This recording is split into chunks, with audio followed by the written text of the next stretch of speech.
छोटा सा गांव जहां जिंदगी सुबह सूरज के साथ उठती और रात भूख के साथ सो जाती। उसी गांव में रहता था एक गरीब आदमी, नाम था रघु। रघु के पास ना जमीन थी, ना दुकान। बस उसके पास था एक पुराना सा फटा बैग, एक टूटी चप्पल और उसकी सबसे बड़ी दौलत, उसका बेटा अमन। अमन की उम्र बस 12 साल थी, मगर उसकी आंखों में बड़े बड़े सपने थे। वो हर दिन स्कूल जाता और जाते समय अपने बाप को मुस्कुराकर बोलता, अमन, बाबा, एक दिन मैं बड़ा आदमी बनूंगा, आपको कभी मजदूरी नहीं करने दूंगा। रघु बस हल्की सी हंसी हंस देता, मगर उसकी आंखों में आंसू छिपे होते। गरीबी का सच। रघु रोज शहर जाता, ईंट भट्ठे पर काम करता। किसी दिन काम मिलता, किसी दिन नहीं। गर्मी में शरीर जलता, सर्दी में हड्डियां कांपती और बारिश में कपड़े तक नहीं सूखते। लेकिन फिर भी रघु कभी हार नहीं मानता, क्योंकि घर में अमन था।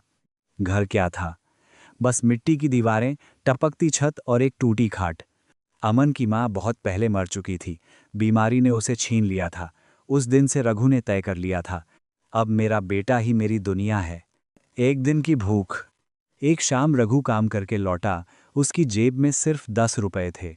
अमन ने दौड़कर पूछा, अमन, बाबा, आज क्या लाए? रघु ने जेब टटोली और चुप हो गया। अमन समझ गया, आज भी कुछ नहीं।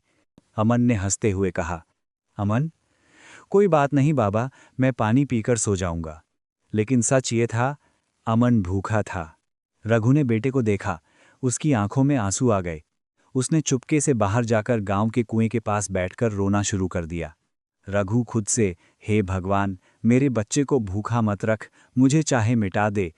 फटी कॉपी का सपना। अमन स्कूल में बहुत अच्छा पढ़ता था। मास्टर जी हमेशा कहते, मास्टर, अमन पढ़ाई में तेज है, ये बच्चा एक दिन बड़ा अफसर बनेगा। लेकिन स्कूल में एक समस्या थी, अमन के पास किताबें नहीं थीं। वो दूसरों की पुरानी किताबें मांगकर पढ़ता। एक दिन मास्टर जी ने कहा, मास्टर, कल से नई कॉपी लाना, परीक्षा नज़दीक है। अमन ने सिर झुका लिया और धीरे से बोला, अमन, जी मास्टर जी। मगर उसके पास कॉपी खरीदने के पैसे नहीं थे। बाप का फैसला। रात को अमन चुपचाप बैठा था। रघु ने पूछा, रघु, क्या हुआ बेटा, आज कुछ उदास लग रहा है?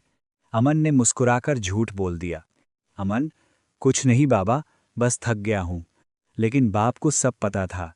अमन सो गया और रघु पूरी रात जागता रहा।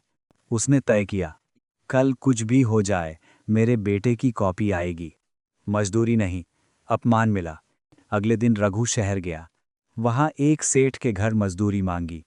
सेठ ने उसे ऊपर से नीचे देखा और तिरस्कार से बोला, देशाती, देशाती, देशाती, देशाती, देशाती। सेठ, तू काम करेगा? तेरे जैसे लोग बस चोरी करते हैं। रघु ने हाथ जोड़ दिए। रघु, मालिक, मैं मेहनत करूंगा, बस आज काम दे दीजिए। सेठ ने गुस्से में कहा, सेठ, भाग यहां से, गंदगी फैलाता है। रघु की आत्मा कांप गई। वो भूखा था, मगर उससे ज्यादा उसकी इज्जत भूखी थी। वो चुपचाप लौट गया। खून बेचकर कॉपी। शहर के एक कोने में उसने एक बोर्ड देखा, ब्लड डोनेशन सेंटर। रघु वहीं रुक गया। उसने अंदर जाकर कहा,